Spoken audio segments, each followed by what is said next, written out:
L'origine de tout ce gouvernement mondial, ils ont des points communs, ce ne sont pas des organisations qui sont vraiment désorganisées dans leur pensée. D'abord, il faut retourner aux anciennes religions mystérieuses qui feront naître la Kabbale, le kabbalisme et la transmission orale des doctrines qui provenaient de Babylone et qui ont envahi le peuple hébreu et qui sont encore transmises de bouche à bouche et qui incluent spécialement des significations à partir des chiffres. De la Kabbale, nous irons au gnostisme. La gnose ou le gnostisme est une forme de connaissance. Ça vient de la gnose, c'est la connaissance, mais la connaissance des mystères que l'homme a inventés, tantôt par son propre cœur et tantôt par des doctrines de démons telles que nous venons de voir. Cela sera suivi par la pensée des chevaliers templiers qui prendront donc leur source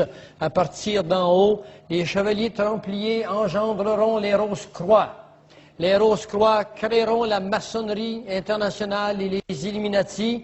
Cela donnera naissance aux sociétés théosophiques et aux multiples cultes du XVIIIe siècle. Allons un peu vers la gauche et nous y verrons en haut qu'à partir de la franc-maçonnerie naîtra Karl Marx. Le marxisme est d'inspiration franc-maçonnique et illuminatique. Il s'agit d'un homme qui s'appelait Hegel, qui, transmis par l'intermédiaire de son pouvoir de l'argent, qui était un industriel anglais, qui sera derrière cet imposteur qui était Karl Marx et qui créera le mouvement communisme. De cette franc-maçonnerie naîtront les sociétés politiques secrètes américaines et européennes qui sont encore là et qui règnent sur notre monde actuellement. Naîtront l'élite bancaire internationale dont je m'attaque avec tant de violence. Parce que ce sont eux qui sont responsables et la cause de la pauvreté et des guerres dans le monde par l'attrition de cette capacité que nous avons à vivre dans l'abondance. N'ayez jamais envie de croire que c'est une réalité qu'il n'y a pas d'abondance dans notre monde. Nous avons un Dieu qui nous a créés, il nous a placés sur un terrain où pousse l'herbe verte. Il en pousse assez pour en emmagasiner pour l'humanité entière. Cette attrition économique est le résultat des sociétés secrètes en lesquelles vous avez mis votre foi et votre confiance plutôt que la mettre dans la parole de Dieu. De cette franc-maçonnerie naîtra le Conseil mondial des Églises. La plupart des dominations sont sous le contrôle total du globalisme international. Les grandes religions de ce monde n'enseignent pas la vérité. Ils se contentent de la frôler. La franc-maçonnerie internationale a atteint toutes les grandes religions et les moins grandes. C'est pour ça que vous êtes privilégiés d'avoir la parole de Dieu pour rectifier les doctrines. Servez-vous-en de la parole de Dieu. Finalement, complètement à votre droite, vous aurez à partir de Babylone, l'Égypte, des Indes, de la Perse, de la Grèce, tous sont des formes de panthéisme. Le panthéisme consiste à voir Dieu dans toutes choses, de telle sorte qu'il n'y a pas de place pour le mal. Si Dieu est partout, Dieu est en toutes choses, même dans le mal qui arrive dans votre vie, c'est Dieu qui le produit. C'est ça le panthéisme. Pour vous démontrer maintenant, parce que j'ai chez moi une bonne caisse de Time Magazine, l'endoctrination que fait le globalisme sur les religions, Time Magazine à tout moment publie d'endoctrinement au nom d'un grand journal. What does science tell us about God? Qu'est-ce que la science nous dit sur Dieu? Vous pourrez le lire et vous verrez que la science répond que Dieu, finalement, c'est l'ensemble de chacun de nous. Time Magazine, dans ce journal du mois d'août 1994, dit que l'infidélité, c'est dans vos gènes, vous n'y pouvez rien. La Bible nous dit que l'infidélité, c'est un péché, c'est une faute de la volonté, c'est une décision de l'homme, c'est un péché, quoi. Alors pour eux, vous n'y pouvez rien, c'est dans vos gènes. Et on vous montrera ici comment l'homme a commencé. Et ce n'est pas tous les mois, de temps en temps, ils en passent comme ça. Et le peuple ignorant nie cela, sans connaître ce que dit la parole de Dieu. Et puis finalement, mais sur la rue, vous rencontrez des gens Comment pensent-ils? Eh bien, ils croient qu'ils n'y peuvent rien s'ils sont infidèles. C'est dans leur gène. Ils n'y peuvent rien s'ils sont de telle façon. Mon ancêtre était un singe. Et ils croient finalement qu'ils ont les réponses à la vie. Comment la vie a-t-elle commencé? Et ils le cherchent dans les microscopes. Et finalement, ils ont préparé l'humanité. Si jamais en Europe ou ailleurs sort un homme hors de l'ordinaire avec du charisme, tant et aussi longtemps qu'ils ne seront pas entièrement prêts, ils écraseront cet homme parce que qu'est-ce qui arrive au leadership dans le monde? Eh bien, il n'y en a plus de leadership. C'est ce que cet article veut montrer. Il n'y a plus aucun chef qui est digne d'un chef qui peut amener l'humanité là où eux veulent l'amener. Et c'est ainsi que bientôt paraîtra un homme d'un grand pouvoir, avec un charisme que l'humanité n'a jamais connu encore. Et cet homme séduira des foules. Il les séduira par la technologie, par des prodiges, par des miracles. Et si vous ne savez ces choses, vous serez séduits. Nous ne sommes pas les enfants des ténèbres pour que ces choses vous surprennent. Maintenant, je voudrais continuer dans la même ordre d'idées avec le résultat de tout ceci, de ce contrôle monétaire. Je voudrais que vous preniez un instant quelques points d'observation sur ce billet que vous voyez qui est le dollar américain. Ce que vous voyez à gauche, c'est l'œil qui voit tout dont je vous ai parlé. Essayez de le reconnaître parce que vous le verrez partout aujourd'hui. Vous le verrez sur les jeans, vous le verrez sur les sous-vêtements, vous le verrez partout. Non, je n'ai pas fini. Ah bon, c'est ça, l'œil qui voit tout, qui est sur un triangle, qui est la pyramide, qui contient 13 étages. 13 est le signe de la rébellion.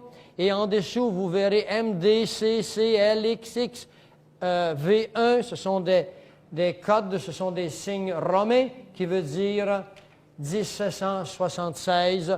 En haut, c'est marqué Annuit Captis, annonçant la naissance. En bas, Novo Ordo Setlorum, d'un nouvel ordre mondial. Et c'est M. Franklin Roosevelt qui a placé ce signe sous les influences d'un comité de ministres qui était là à l'époque et qui a créé le New Deal après la dépression de 1929. Et le New Deal, c'est une organisation maçonnique et Illuminati dans le but d'amener le peuple américain dans une dette insurmontable et d'amener le Canada dans une dette insurmontable par des abstractions qu'on a crues des choses concrètes qu'on appelle des intérêts. Les intérêts sont des abstractions, ce n'est pas de l'argent qui a été créé, ce n'est pas de l'argent qui a été gagné, c'est de l'argent qui monte d'elle-même à partir d'une équation. Et nos meilleurs économistes ont cru que c'était vrai. Et la dette du Canada est rendue à 600 milliards de dollars. Et si vous ajoutez la dette des provinces, la dette des commissions scolaires, la dette des particuliers, le Canada a une dette de 2,4 trilliards de dollars. Celle des États-Unis s'élève à près de 26 trilliards de dollars. Ce qui est irrécupérable, et c'est ce qu'ils veulent que ce soit récupérable, parce que bientôt la Banque mondiale, le Fonds monétaire international, viendra demander au Canada de lui remettre le Canada, c'est-à-dire nos routes, nos pouvoirs électriques, nos mines et les cerveaux du pays, afin qu'eux puissent se payer sur cette dette qui a été créée à partir de rien, avec des intérêts dont l'argent n'a jamais été créé. J'aimerais vous lire ici juste un petit document qui est écrit par Don McElvaney, qui est un chrétien, bien sûr, mais qui est un financial reporter, un reporter financier américain qui est lu dans 52 pays à travers le monde. Voici ce qu'il nous dit. Alors, c'est Don McElvaney qui parle. Il dit, le général George Keegan, ex-tête de US Force Intelligence, c'est-à-dire de l'aviation américaine, m'a dit personnellement qu'il croyait qu'il y a environ 50 000 agents du KGB dans les États-Unis aujourd'hui, qui sont là avec la philosophie que je vous ai montrée dans le but de transformer la vie américaine et de l'amener au même niveau que la vie qui se passe en Russie. Il nous dit ceci, il y a un livre qui s'appelle « When time shall be no more », quand le temps n'existera plus.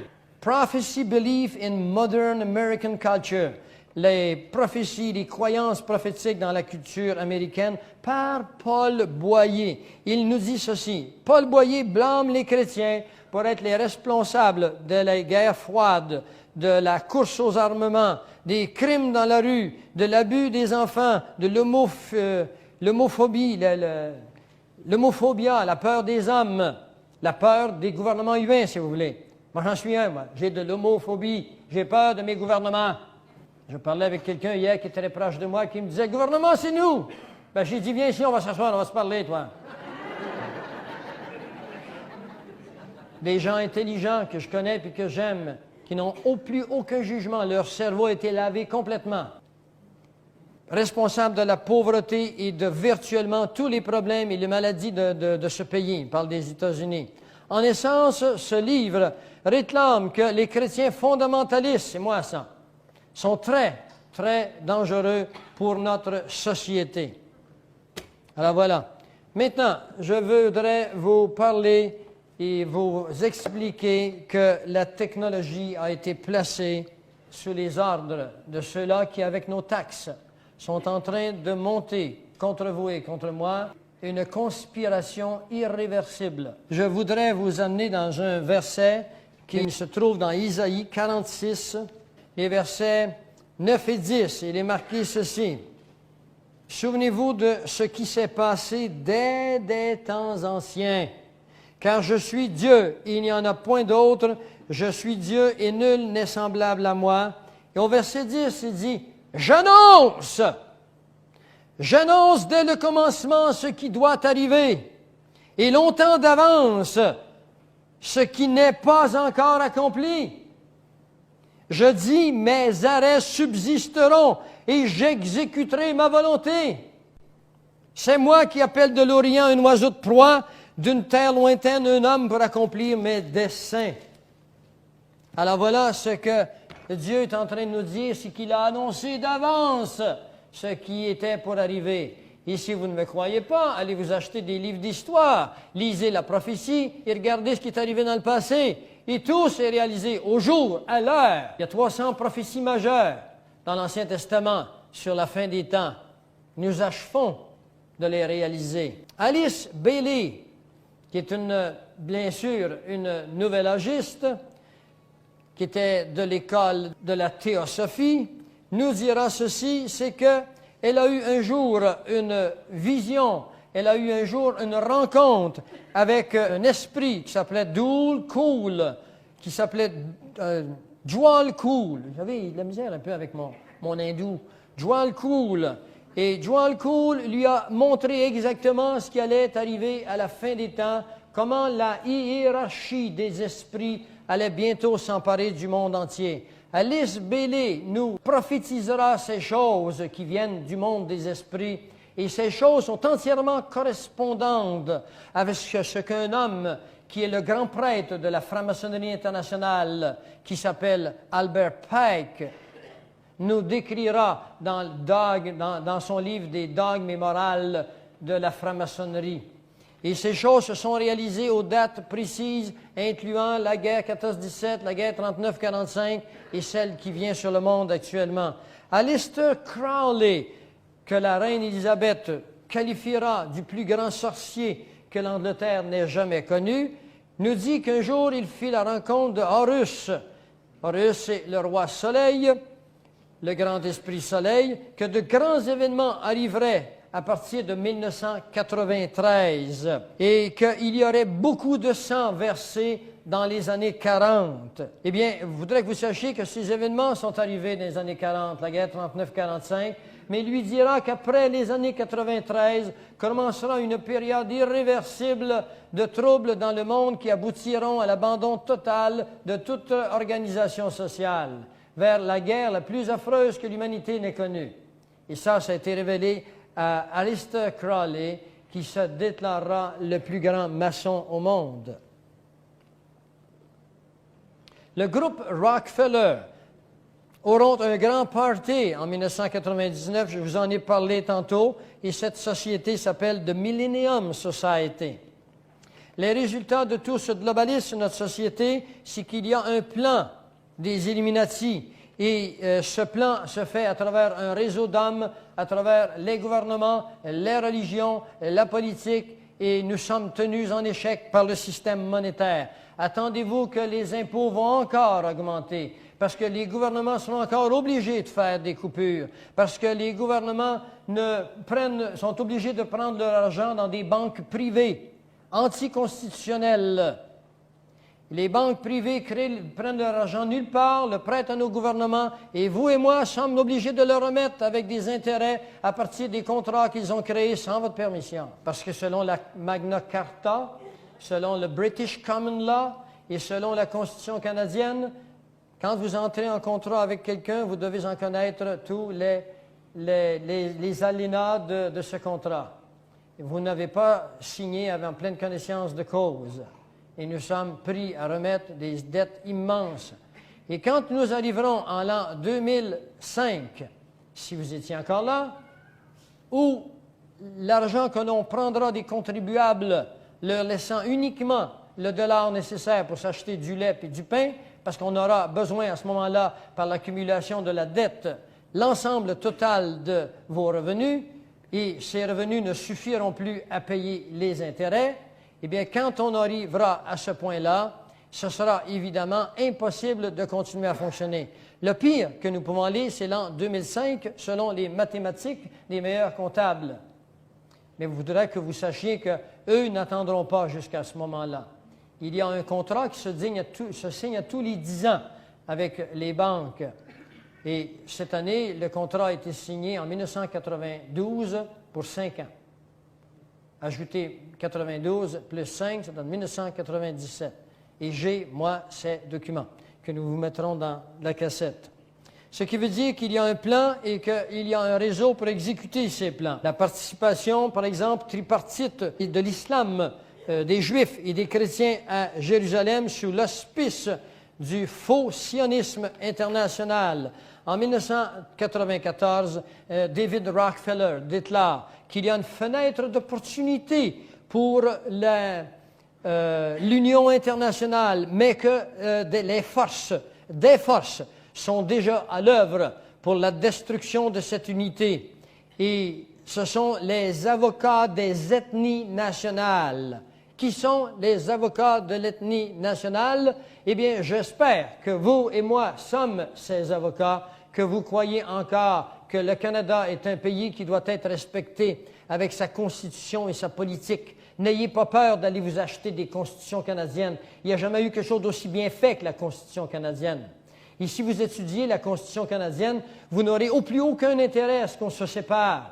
Parce que le problème n'a jamais été un problème linguistique ou culturel, c'est un problème monétaire. J'ai, moi, rencontré personnellement M. Lucien Bouchard et je lui ai demandé si c'était un problème culturel ou économique.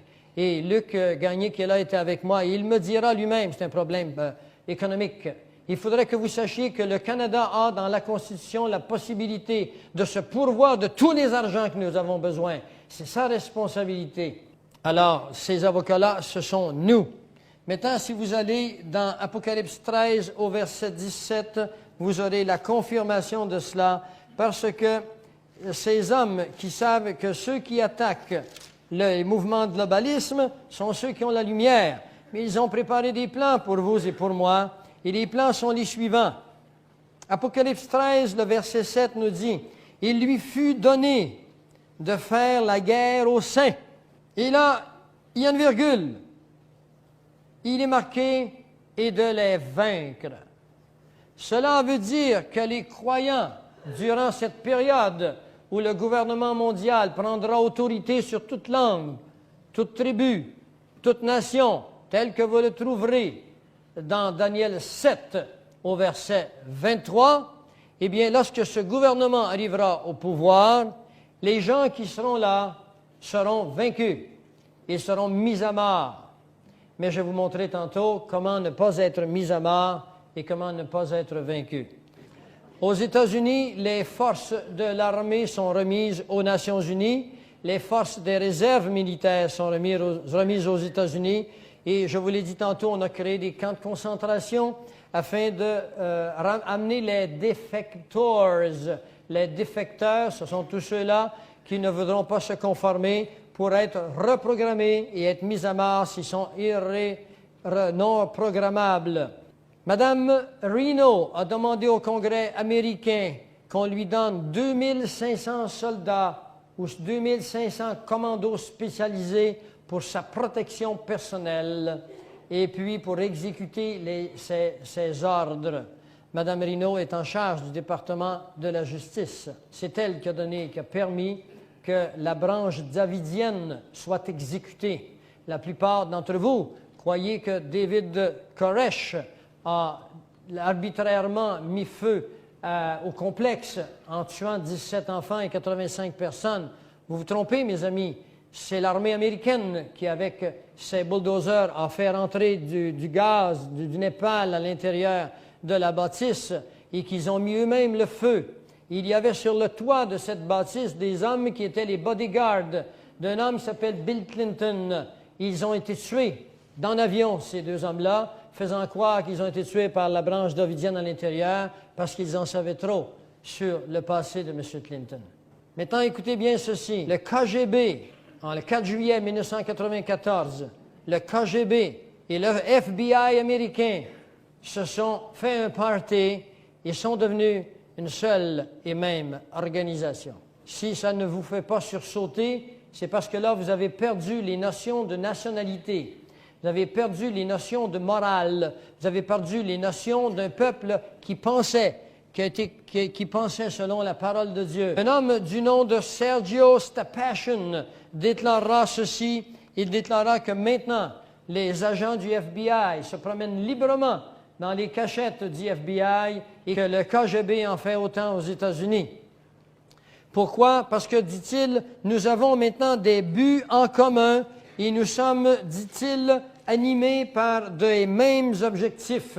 Et vous trouverez cela presque mot à mot dans Apocalypse 17, le verset 13, où il vous est dit « Ils ont un même dessein et ils donnent leur puissance et leur autorité à la bête. » Ce qui est important, c'est qu'ils ont un même dessein. Ils ont un même esprit, et c'est un esprit universel.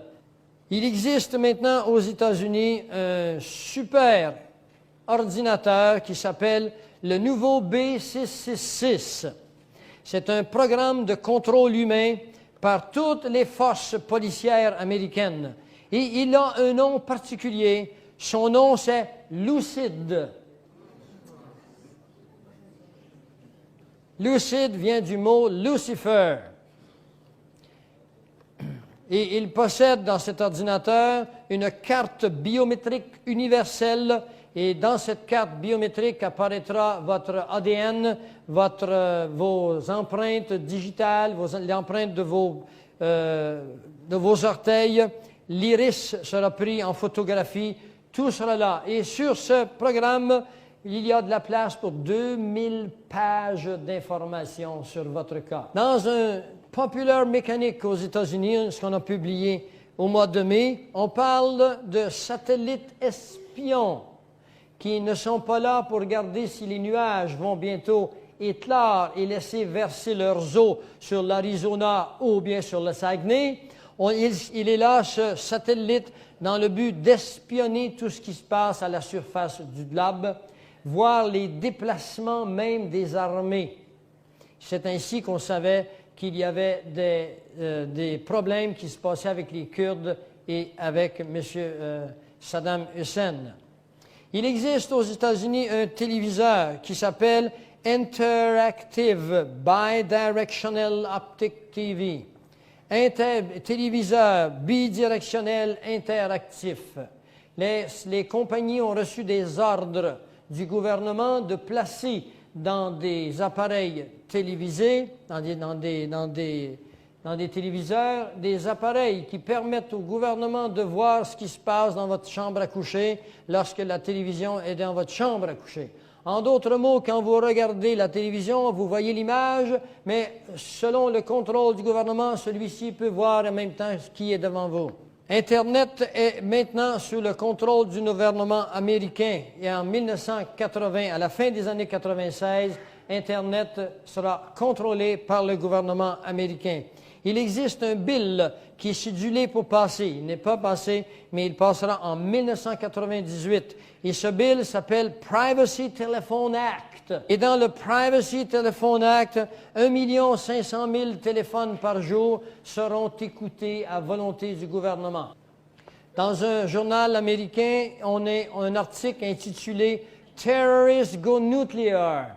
Les terroristes se préparent à des attaques nucléaires. Et sans doute que cela arrivera très prochainement. Une ville ciblée aux États-Unis explosera. Il y aura une bombe atomique, une bombe nucléaire. Et là, le but de cela, et je ne me gêne pas pour le dire, parce que j'ai chez moi une cassette qui est faite par un homme qui s'appelle John Stockwell. Et John Stockwell était le directeur général de la CIA pour la région de l'Angola. My expertise, as you know, is CIA, Marine Corps, 3 CIA secret wars. I had a position in the National Security Council in 1975 as the chief of the Angola task force running the secret war in Angola. It was the 3rd CIA secret war I was part of. Trying to summarize this Third World War that the CIA, the U.S. national security complex with the military all interwoven in it in many different ways, has been waging. Let me just put it this way. The best heads that I coordinate with studying this thing, we count at least minimum figure 6 million people who've been killed in this long 40-year war that we've waged against the people of the Third World. John Stockwell nous livre les secrets de la CIA. Il nous montre que les gens croient que la Deuxième Guerre mondiale est terminée, mais que seulement la CIA ont mis, depuis 1945 jusqu'à 1994, où cette cassette est enregistrée, un minimum de 6 millions de personnes à mort sur les ordres de la CIA. Quand les gens disparaissent, ce n'est pas toujours des bandits que vous pensez, c'est d'autres sortes de bandits qu'on ne pense pas. Et ce que les États-Unis feront en faisant exploser cette bombe nucléaire, ils se dépêcheront d'accuser le groupe qui est le plus dangereux pour les globalismes américains internationaux, c'est les milices américaines. Est-ce que vous vous souvenez de ce qui est arrivé en Oklahoma il y a environ 1 an et demi? Qu'est-ce qui est arrivé? Il y a eu une bombe qui a explosé et on blâmera bien sûr un jeune homme du nom de Timothy McVeigh. Les États-Unis entiers regardent McVeigh comme un grand criminel. Eh bien, sachez que les bombes qui ont fait exploser la bâtisse n'étaient pas dans le camion qui a explosé à l'extérieur. Les meilleurs experts ont déclaré qu'il était impossible que la petite bombe qui était dans le camion puisse faire autant de dommages à une bâtisse aussi bien construite. Cette explosion venait de l'intérieur. Il y avait 2 bombes.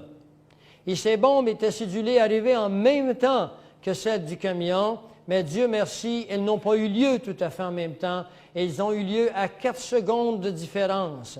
Et les sismographes de l'État de l'Oklahoma ont enregistré ces choses et on m'a, quelque temps après, parce que je suis en communication avec des individus qui sont en communication avec des individus qui sont en communication avec d'autres individus, j'ai eu la chance d'avoir ce fax chez moi avec le graphique du sismographe et je pense que je l'ai quelque part ici, mais j'ai oublié de... Mais de toute façon, il apparaît quelque part, je pense, sur Ordo Ab Chao. Ce que maintenant le gouvernement mondial prépare, c'est un, je ne sais comment le dire en français, food shortage, la ration alimentaire. Les États-Unis d'Amérique avaient autrefois des ordres de se garder pour un minimum d'1 an des immenses greniers qui contenaient des rations alimentaires en cas de catastrophe. Vous avez étudié la Bible, vous avez vu comment Joseph avait été un sage et qu'il avait gardé des provisions pour le roi égyptien. Il en avait gardé pour nourrir tout Israël quand, vous vous souvenez, quand son père monta en Égypte parce qu'il y eut une famine en Israël. Eh bien, il semble que nous aurions besoin d'un nouveau Joseph parce que les États-Unis n'ont pas plus qu'1 mois de réserve. Le reste des réserves ont été expédiées dans d'autres pays alliés avec eux pour la production des armes durant le temps que nous, ailleurs, on crèvera de faim. Des mouvements chrétiens aux États-Unis conseillent aux chrétiens d'accumuler certains aliments sèches pour des possibles problèmes. Je ne suis pas en train de vous dire de vous accumuler des aliments, je suis en train de vous dire d'être rusés comme des serpents. Vous ferez ce que vous voudrez avec l'interprétation de mes mots. Alors, je voudrais partager avec vous un certain nombre de critères pour vous démontrer que la Babylone dont il est question dans Apocalypse 17 s'appelle aujourd'hui les États-Unis d'Amérique. Et que la ville dont il est question dans la parole de Dieu s'appelle New York. Et qu'elle sera détruite dans 1 heure.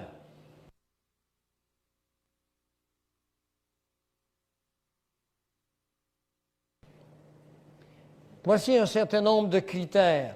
Dans Apocalypse 17, au verset 18, il est dit ceci. « Babylone sera une grande ville à la fin des temps. Et la femme que tu as vue, c'est-à-dire cette institution, cette entité, c'est la grande ville qui a la royauté sur les rois de la terre. » Je voudrais que vous sachiez que la bâtisse des Nations unies est à New York. Il n'existe aucune ville au monde qui a en sa possession la royauté des rois de la terre que la bâtisse des Nations unies qui est à New York. Un autre critère. Babylone aura un grand port de mer. Et tous les pilotes, tous ceux qui naviguent vers ce lieu, les marins et tous ceux qui exploitent la mer, se tenaient éloignés. Croyez-vous qu'en Irak, il y a une mer dans le désert? Est-ce que vous savez que New York est bâti sur le bord de l'océan Atlantique? Ce ne sont que quelques critères. Il y en a tout près de 100. Nous allons en partager 10 ou 12. Le troisième critère. Babylone sera un centre économique et commercial du monde et que les marchands de la terre se sont enrichis par la puissance de son luxe. Il n'y a aucune ville au monde où il y a autant de luxe que New York. Il n'y a aucun pays au monde où il y a autant de richesse qu'aux États-Unis. Apocalypse 18, 3. Apocalypse 18, 19 nous dit « La grande ville où se sont enrichis par son opulence tous ceux qui ont des navires sur la mer, en une seule heure, elle a été détruite. » Je voudrais que vous sachiez que les Russes possèdent 42 sous-marins nucléaires silencieux. Et sur chacun de ces navires, il y a 200 ogives nucléaires à 4 têtes, prêtes à partir et à détruire les principales villes américaines. Ces navires sont sous l'eau actuellement et les États-Unis sont incapables de les repérer à cause d'une technologie spéciale pour empêcher leur apparition sur les radars. Et ça, ce sont des experts de l'aviation qui les révèlent. Je les ai quelque part dans ces livres. Il est facile de s'approcher à 100 000 des côtes américaines durant la nuit, faire surface, et avec les ondes par satellite, de lancer quelques petites bombes sur les principales villes américaines, détruire les camps militaires, et dans 1 heure, Babylone est détruite. Ce n'était pas une expression biblique pour le temps de Nabuchodonosor. Il n'existait à l'époque aucune forme d'empire militaire capable de détruire presque un monde dans 1 heure. Ces versets sont pour notre temps. 4e critère, Babylone est un pays avec de grands fleuves. Voici ce que la Bible nous dit. Nation puissante et qui écrase tout et dont le pays est coupé par des fleuves. Il n'existe aucune nation qui a des fleuves comme aux États-Unis et qui est aussi puissante et qui est capable de tout écraser. Vous avez vu ce que M. George Bush a fait avec la guerre du Golfe. Il y en avait des tanks dans le désert. Je vous assure que les tanks que M. Saddam Hussein possède, ils sont nombreux. Mais dans un rien de temps, on les a détruits. On n'a eu quelques incidences, quelques morts, c'est tout. Des armées d'acier qui s'avancent avec des équipements électroniques, avec quelques hommes qui sont tués seulement. Jamais cela a pu se produire dans l'humanité, et c'est les États-Unis d'Amérique qui possèdent ces choses. Un 5e critère. Babylone est près des océans. Toi qui habites près des grandes eaux. Jérémie 51, 13. Est-ce que l'Irak est près des grandes eaux? Près des grands sables? 6e critère. Babylone est un peuple multi-ethnique contre les gens de toute espèce qui sont au milieu d'elle. D'elle quoi? Mais de Babylone. Vous pensez que les États-Unis sont faits uniquement d'Anglais, d'Angleterre? Mais les États-Unis, c'est un pays entièrement cosmopolitain. Et quelqu'un me dira, oui, mais c'est la naissance de l'ancien Empire romain. Et je peux certainement être d'accord avec cela. 87% des habitants des États-Unis viennent de la vieille Europe. Qu'était la vieille Europe? L'ancien Empire romain. 7e critère. Babylone a une nation mère qui demeure de sa naissance à sa mort. Votre mère, l'Angleterre, est couverte de confusion. Celle qui vous a enfanté rougit de honte. Qui a enfanté les États-Unis? L'Angleterre, le lion, qui eut des lionceaux, qui s'appelle le Canada, les États-Unis d'Amérique, la Nouvelle-Zélande et l'Australie. La mère de Babylone a comme symbole le lion. Ils rugissent ensemble comme des lions, et ils pousseront des cris comme des lionceaux. Jérémie 51, 38. Ça va? Le 9e critère. Les dirigeants de Babylone ont recours à l'astrologie et aux sciences occultes pour être guidés.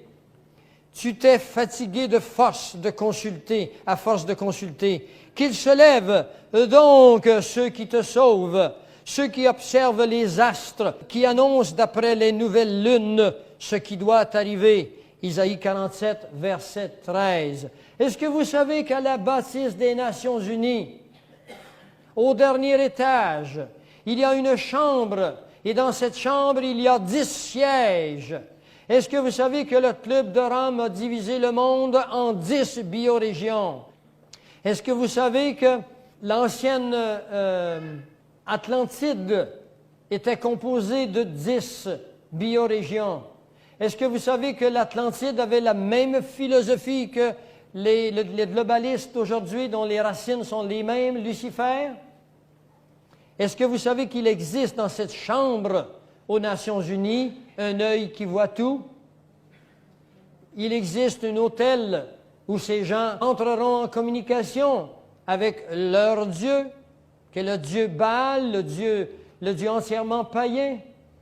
Et voilà, ces personnes, tous les présidents américains, incluant Kennedy, ont consulté des astrologues. Jane Dixon se vante. Moi, j'ai vu Jane Dixon en personne. Je ne vous dis pas que je l'ai connue personnellement, mais je l'ai vue à 2 reprises dans des conférences où j'allais aux États-Unis, bien cotées, des belles conférences, mais on ne distingue pas entre ce qui est subtil, ce qui est concret, entre le bien et le mal, parce qu'on se fout de la parole de Dieu dans ces endroits très professionnels de cheminement. Eh bien, Jane Dixon se vante d'avoir été consultée par la plupart des présidents américains depuis Kennedy, depuis M. Truman, jusqu'à aujourd'hui. Je ne m'embarquerai pas pour vous parler des alliances de M. Truman avec ce monde qu'on appelle le monde des extraterrestres, qui n'est qu'un monde d'esprit, si vous voulez, démoniaque. Pour ceux qui croient qu'ils viennent d'autres planètes, rectifiez votre tir. Ils ont toujours été là. Ils étaient là au début de la création, ils l'ont été du temps de Noé, et il en est de même que maintenant. Ce sont eux qui ont emporté la sorcellerie dans le monde, ce sont eux qui ont eu des relations sexuelles avec les femmes de l'époque, qui ont engendré des géants et que nous retrouvons dans la mythologie grecque. Sachez que la parole de Dieu est parfaitement correcte là-dessus. Vous trouverez ça dans Genèse 6, les versets 1 à 6, et vous le trouverez dans Jude 6 et 7. Et s'il y en a qui cherchent vraiment à connaître comment était le monde à l'époque, allez dans les librairies, allez vous acheter un livre qui s'appelle le livre d'Enoch. Et vous retrouverez dans le livre d'Enoch, vous trouverez des versets qui sont tout à fait conformes à la parole de Dieu. Je ne vous dis pas que c'est un livre inspiré. C'était le livre le plus populaire du temps de Jésus. Mais vous verrez qu'il n'y a rien qui n'est pas cohérent avec la parole de Dieu dedans. Nous sommes rendus à 10. Il y a un deuxième. Il cria d'une voix forte, disant, elle est tombée, Babylone la grande, elle est devenue une habitation de démons, un repère de tout esprit impur. Les États-Unis d'Amérique sont remplis du nouvel âge. Partout dans les hôtels, les fins de semaine, des gens se rassemblent.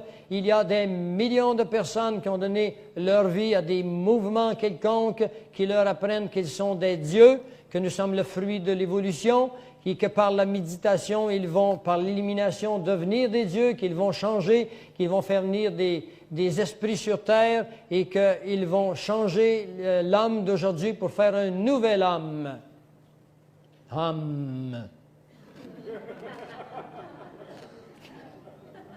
Le critère numéro 10, Babylone aura comme symbole l'aigle et construira son nid dans le ciel. Daniel 7,4. Le premier était semblable à un lion et avait des ailes d'aigle. Quand Babylone s'élèverait jusqu'aux cieux, quand elle rendrait inaccessibles ses hautes forteresses. Jérémie 51, 3. Il s'agit ici des satellites placés dans l'espace, qui sont là et qui observent tout sur la planète Terre, et Babylone sera projetée sur Terre. Le signe que vous voyez là, c'est l'aigle. L'aile de gauche a 32 plumes. Ce sont les 32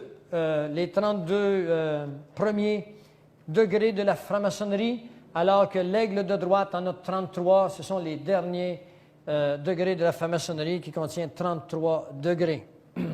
En dessous, ce sont les 9 sages.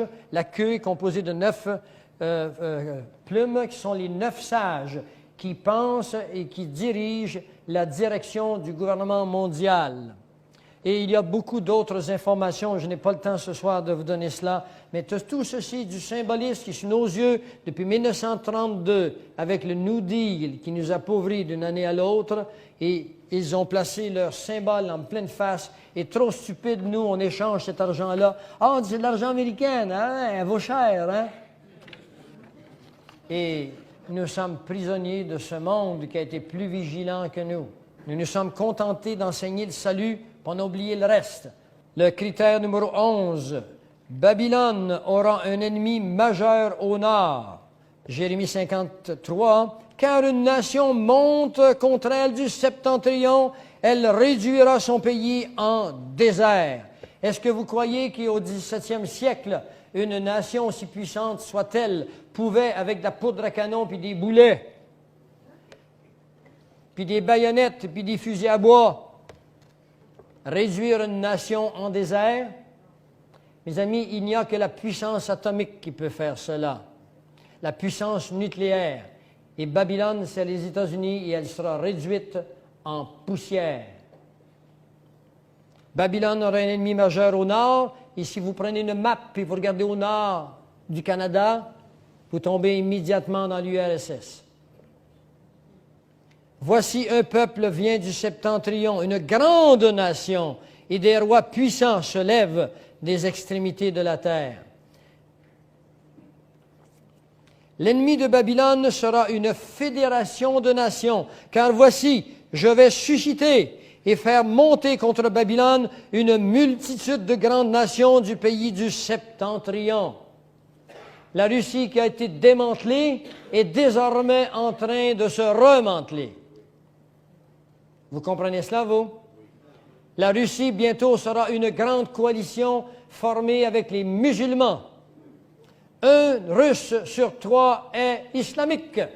Les États-Unis seront détruits du centre par l'islamisme terroriste et l'islamique amoral sous la direction d'un chef noir du nom de Louis Farrakhan, qui a reçu $1 milliard d'un homme appelé Kadhafi, dans le but de détruire tout ce qui est les valeurs bibliques américaines. M. Kadhafi déclara ceci dernièrement dans un magazine qui suivra la réunion de 900 000 personnes qu'il a réussi à amasser devant la Maison-Blanche à Washington, avec un discours de 2h30. Il leur dira « Allah ne permettra pas que ce soit la Russie qui détruise les États-Unis d'Amérique. » Il dira « Allah permettra que ce soit lui avec le monde islamique de l'intérieur. » Et nous terminerons avec 13, mais je vous ai dit qu'il y a des douzaines et des douzaines de critères. Babylone sera la demeure d'une multitude de Juifs qui la quitteront. En ces jours, en ce temps-là, dit l'Éternel, les enfants d'Israël et les enfants de Juda reviendront ensemble. Mon peuple était un troupeau de brebis perdus. Sortez, dit-il, du pays des Chaldéens. Est-ce que vous croyez que la Chaldée, dans laquelle, près de Ur, où Abraham a quitté son peuple pour s'en aller selon la parole de Dieu, est encore ce pays dont on parle ici? Êtes-vous convaincu de cela? La Chaldée, c'est un pays où on enseigne l'astrologie. C'est un pays où on consulte les esprits. Et de la Californie et des États-Unis est sorti le nouvel âge. La nouvelle Chaldée, c'est les États-Unis d'Amérique. Fuyez Babylone et que chacun sauve sa vie de peur que vous ne périssiez dans sa ruine. Le Seigneur est en train de dire à ceux-là qui le connaissent, puis il parle surtout à son peuple, les Juifs, fuyez les États-Unis, revenez dans votre pays, parce que son plan, c'est ceci. J'irai vous chercher des nations où je vous ai dispersés pour vous ramener. Là, il lui donne un ordre, fuyez, sinon vous vivrez les fléaux que j'ai promis dans ce livre.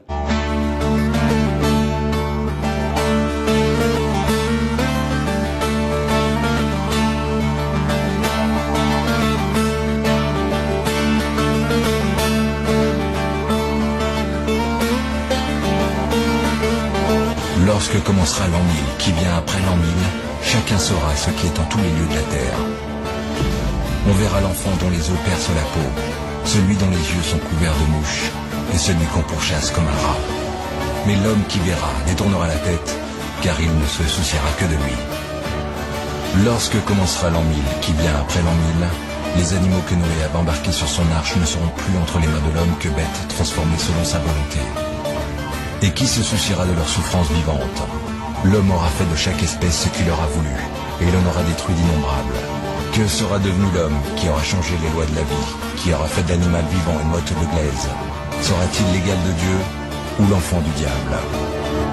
Lorsque commencera l'an 1000 qui vient après l'an 1000, l'enfant sera lui aussi vendu. Certains se serviront de lui comme d'une quintaine pour jouir de sa neuve peau. D'autres le traiteront comme un animal servile. On oubliera la faiblesse sacrée de l'enfant et son mystère. Il sera comme un poulain qu'on dresse, comme un agneau qu'on saigne, qu'on abat, et l'homme ne sera plus rien que barbarie. Lorsque commencera l'an 1000 qui vient après l'an 1000, l'homme fera marchandise de tout. Chaque chose aura son prix, l'arbre, l'eau et l'animal. Plus rien ne sera donné et tout sera vendu. Il y a donc deux opinions sur le sujet. L'une d'elles, que je trouve extrémiste, est prônée par les altermondialistes, qui proclament que l'eau doit être un droit public. Ce qui veut dire qu'en tant qu'être humain, vous avez accès à l'eau gratuitement. C'est une solution extrême.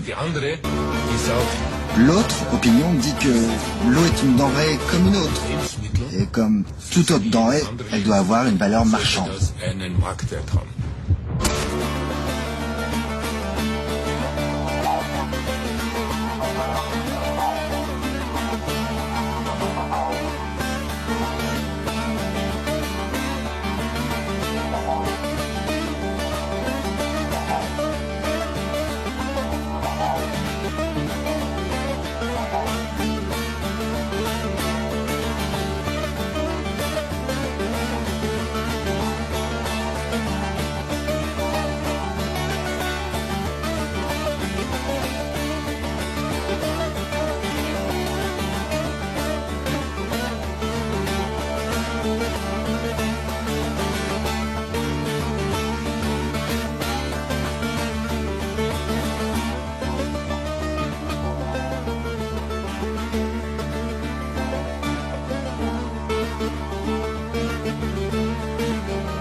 ceux qui ont pris tout le plat dans leur assiette, laissant les assiettes des autres vides, et qui, ayant tout, disent avec une bonne figure, une bonne conscience, nous, qui avons tout, on est pour la paix. Je sais que je dois leur crier à ceux-là.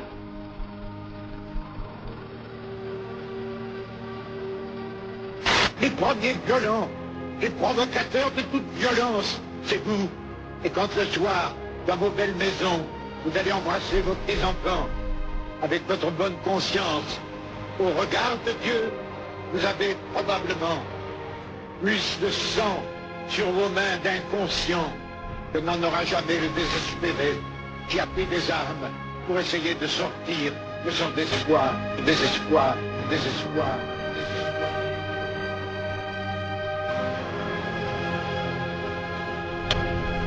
What we are trying in all these discussions and talks here is to see if we cannot radically bring about a transformation of the mind. Not accept things as they are, but to understand it, to go into it, to examine it, give your heart and your mind with everything that you have to find out, a way of living differently.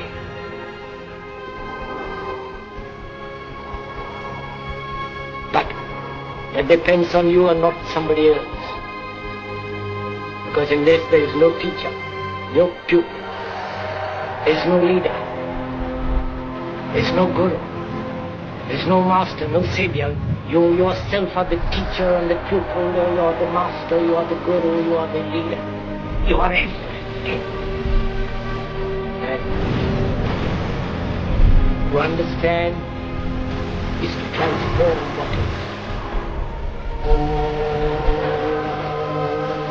On est trompé complètement par les philosophies, les religions, les politiques. Tout ça, ce sont des excroissances qui sont venues s'ajouter siècle après siècle. Mais ça n'a rien à voir avec la réalité humaine. C'est que la réalité humaine, un homme dans une cellule qu'on va fusiller demain matin, c'est ce que c'est.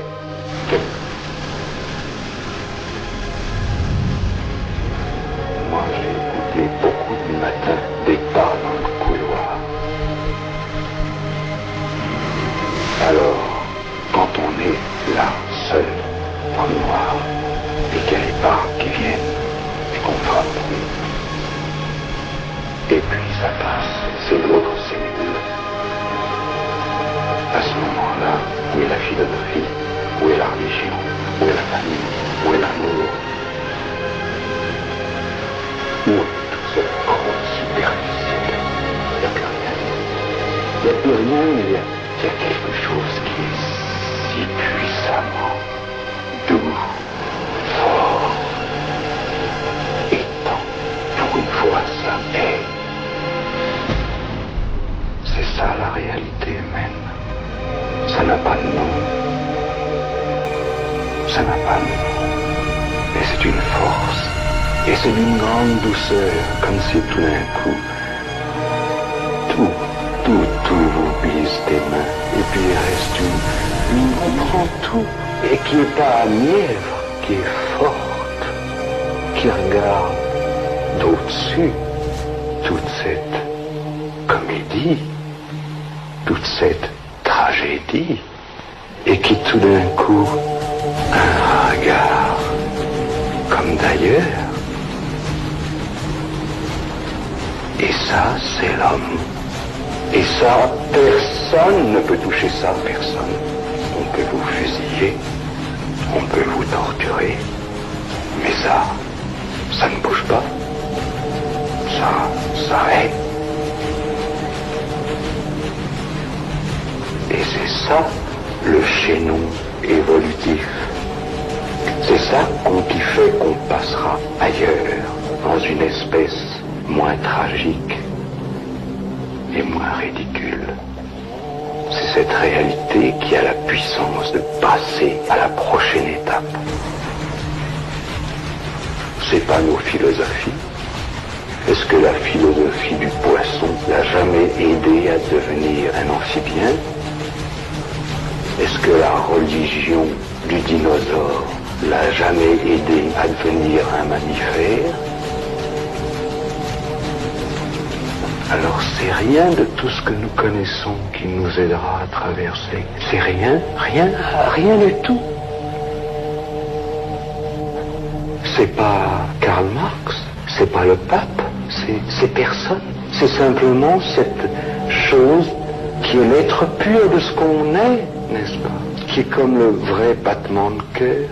Alors ça, oui, ça passe. Parce que c'est la seule réalité. Tout le reste, c'était des trucs, n'est-ce pas, pour nous apprendre à nous approcher un peu de la réalité. Des trucs religieux, des trucs marxistes, des trucs gants, tous les trucs sont simplement pour nous aider à nous approcher pas de la réalité. Et alors, maintenant, le fait mondial, c'est qu'on casse justement tout ça. On nous fait la grande grâce de casser toutes nos idées, tous nos sentiments, toutes nos moralités. On nous fait cette grâce. On est mis à nu pour trouver la chose qui peut survivre. La chose qui est créatrice. Parce que quand on est dans ce point d'être, on comprend que c'est la force créatrice, que c'est ça qui peut tout changer. Seulement comme c'est pas une affaire individuelle, l'évolution, il faut que l'humanité, globalement, soit amenée à ce point irrévocable, ce point où tu es, tu n'es pas. Tu es ou tu n'es pas. Et alors, tu n'es pas, ça veut dire que tu t'en vas comme beaucoup d'espèces.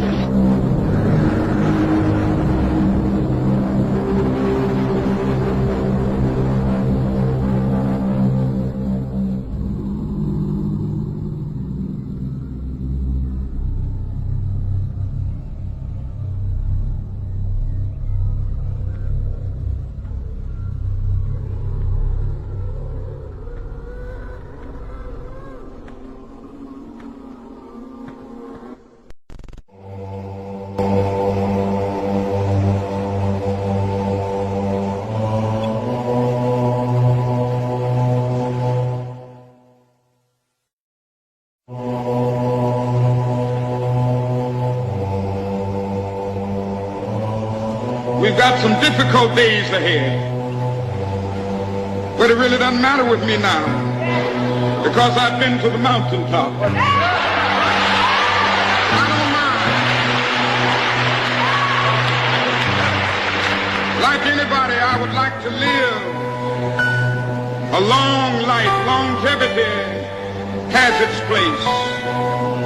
But I'm not concerned about that now. I just want to do God's will. And He's allowed me to go up to the mountain. And I've looked over and I've seen the promised land.